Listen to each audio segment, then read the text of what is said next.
Assalamualaikum warahmatullahi wabarakatuh. Hamdan wa syukran lillah, salatan wa salaman ala rasulillah. Ashhadu an la ilaha illallah wa ashhadu anna muhammadan rasulullah. Allahumma asrah li sadri wa yassir li amri wahlul 'uqdatam min lisani yafqahu qawli. Wa ala alihi wa ashabihi rasulillahi ajma'in. Amma ba'd. Pertama dan terutama sekali, marilah kita bersyukur atas kehadiran Allah Subhanahu wa taala, yang mana Allah telah melimpahkan rahmat, nikmat serta karunia kepada kita semua sehingga kita masih diberi kesehatan, kesempatan.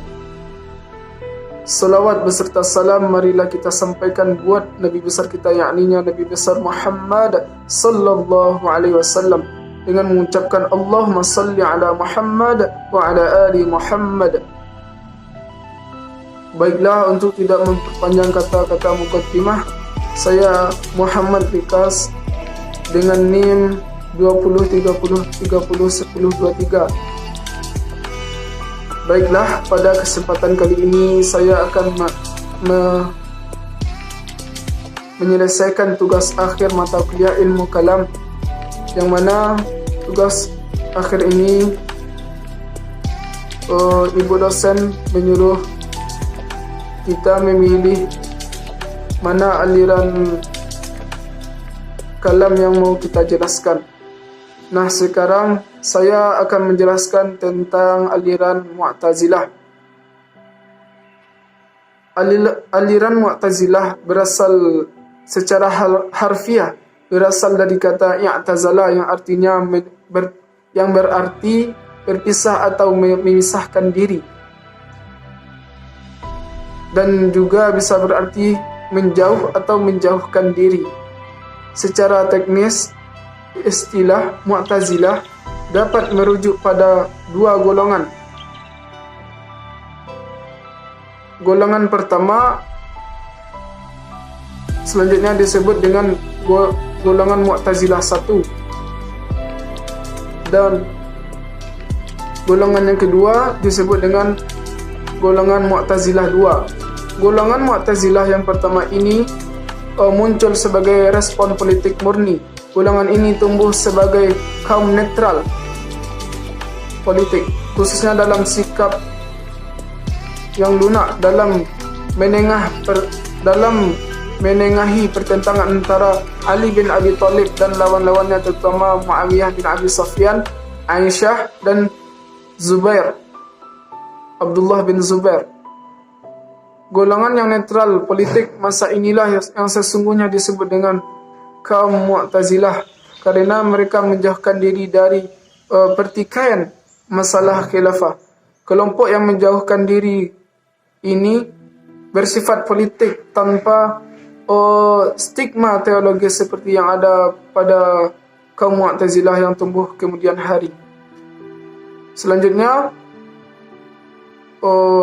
golongan yang kedua yang disebut dengan Mu'tazilah 2. Golongan Mu'tazilah 2 ini muncul sebagai respon persoalan teologis yang berkembang di kalangan Khawarij, karena mereka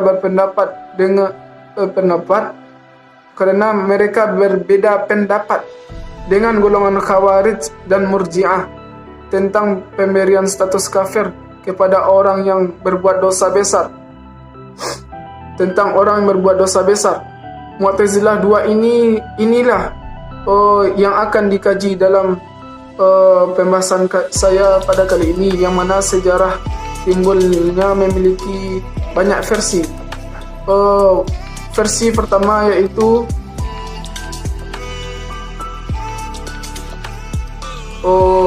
pada waktu Wasil bin Atha mengikuti pelajaran yang diberikan oleh Hasan al-Basri di Masjid Basrah. Datang seseorang yang bertanya mengenai pendapat tentang orang yang berbuat dosa besar. Ketika Hasan al-Basri masih berfikir, tiba-tiba Wasil mengemukakan pendapatnya dengan mengatakan, "Saya berpendapat bahwasannya orang yang berbuat dosa besar itu bukanlah mukmin dan bukanlah kafir, melainkan mereka berada di posisi antara keduanya. Yang versi yang kedua yaitu versi lain yang dikemukakan oleh Al-Baghdadi yang menyatakan bahawa Wasil dan temannya Amr bin Ubaid bin Bab diusir oleh Hasan Al-Basri dari majlisnya kerana ada pertikaian di antara mereka tentang masalah qadar dan orang yang berbuat dosa besar. Keduanya menjauhkan diri dari Hasan Al-Basri dan berpendapat bahawa orang yang berbuat dosa besar ini mukmin dan tidak kafir. Oleh kerana itu golongan itu dinamakan golongan Mu'tazilah. Versi yang ketiga yaitu menurut Al-Mas'udi memberikan keterangan tentang asal-usul kemunculan Mu'tazilah dengan tidak menyangkut pautkan dengan peristiwa antara Wasil dan Hasan Al-Basri. Antara Wasil dan Hasan Al-Basri, mereka diberi nama Mu'tazilah kerana berpendapat bahawa orang yang berbuat dosa bukan mukmin dan bukanlah kafir, melainkan menduduki tempat di antara kafir dan mukmin. Menurut versi yang keempat yaitu golongan Mu'tazilah dikenal juga dengan nama-nama seperti Ahl Adal yang berarti golongan yang mempertahankan keadilan Tuhan, dan Ahl At-Tahwid wa Al-Adal yang berarti golongan yang mempertahankan keesaan murni dan keadilan Tuhan.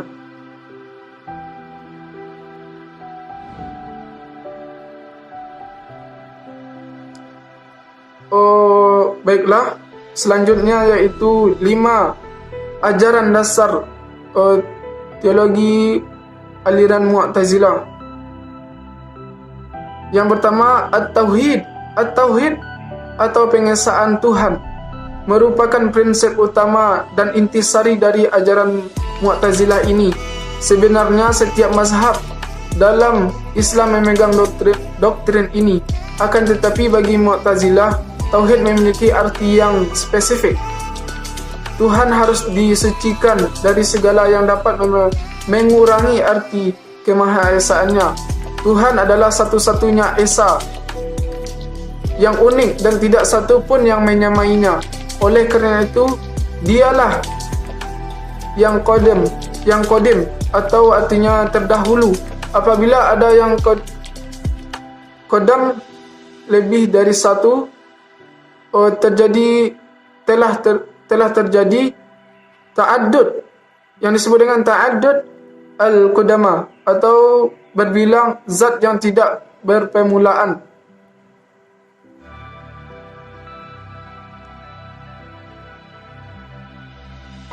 Selanjutnya yaitu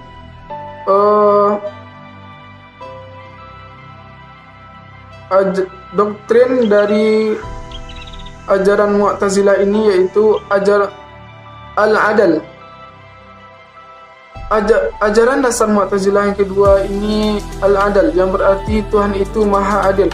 Adil adalah suatu atribut yang paling jelas untuk menunjukkan kesempurnaan.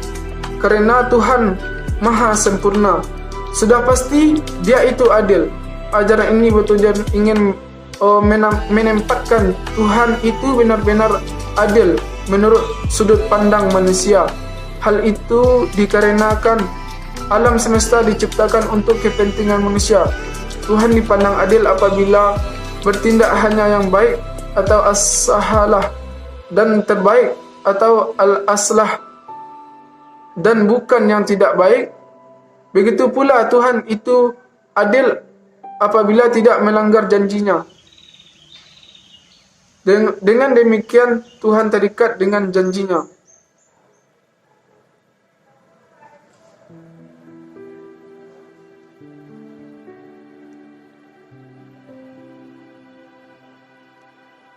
Yang ajaran yang ketiga dari Mu'tazilah ini yaitu Al-Wa'ad wa Al-Wa'id.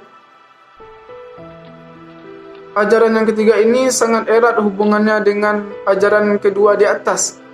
Al-wa'id ini berarti janji dan ancaman. Tuhan yang maha adil dan maha bijaksana, demikian kata Mu'tazilah, tidak akan melanggar janjinya. Perbuatan Tuhan terikat dan dibatasi oleh janji-janjinya. Janji Tuhan untuk memberi pahala masuk surga bagi yang berbuat baik dan mengancam dengan siksa neraka atas orang yang durhaka pasti terjadi. Begitu pula Tuhan memberi pengampunan pada orang yang bertaubat nasuha, pasti benar adanya. Selanjutnya yaitu ajaran yang keempat adalah al-manzilah bainal manzilatain.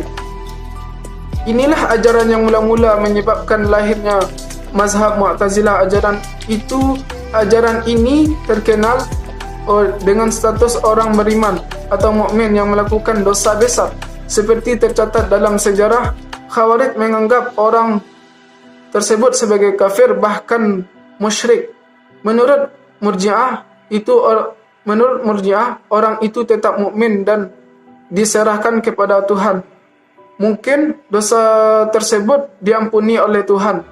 Pendapat Wasil bin Atha lain lagi.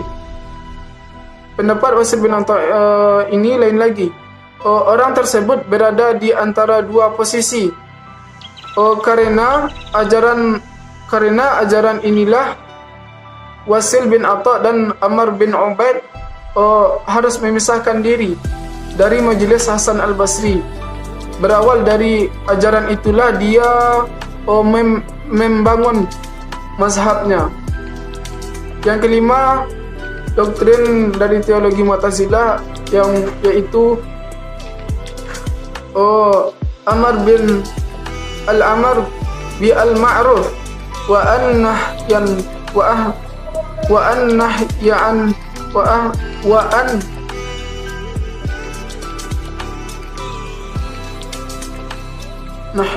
al-munkar. Ajaran dasar yang kelima adalah menyuruh kita kepada kebajikan dan melarang kepada kemungkaran. Bisa disebut juga dengan ajaran yang kelima ini amar ma'ruf nahi mungkar. Sesungguhnya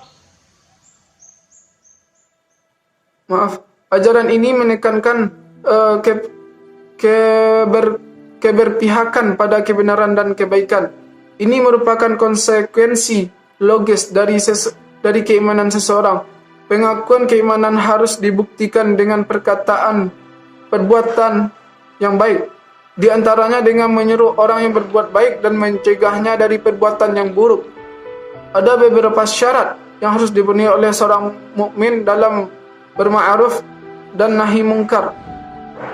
Seperti yang dijelaskan oleh salah satu seorang tokoh, yakni Abdul Al-Jabbar, mengatakan bahwa yang pertama, ia mengetahui perbuatan yang disuruh itu ma'ruf dan yang dilarang itu mungkar.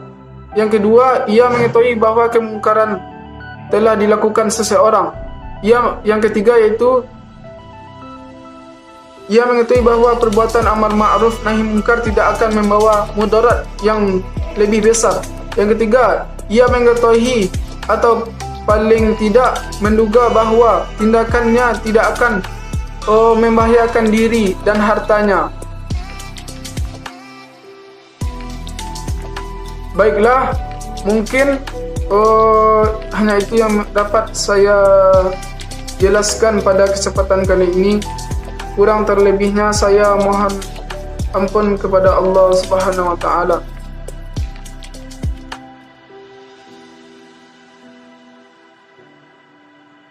Kebenaran itu datangnya dari Allah Subhanahu wa taala dan kesalahan itu datangnya dari saya sendiri. Assalamualaikum warahmatullahi wabarakatuh.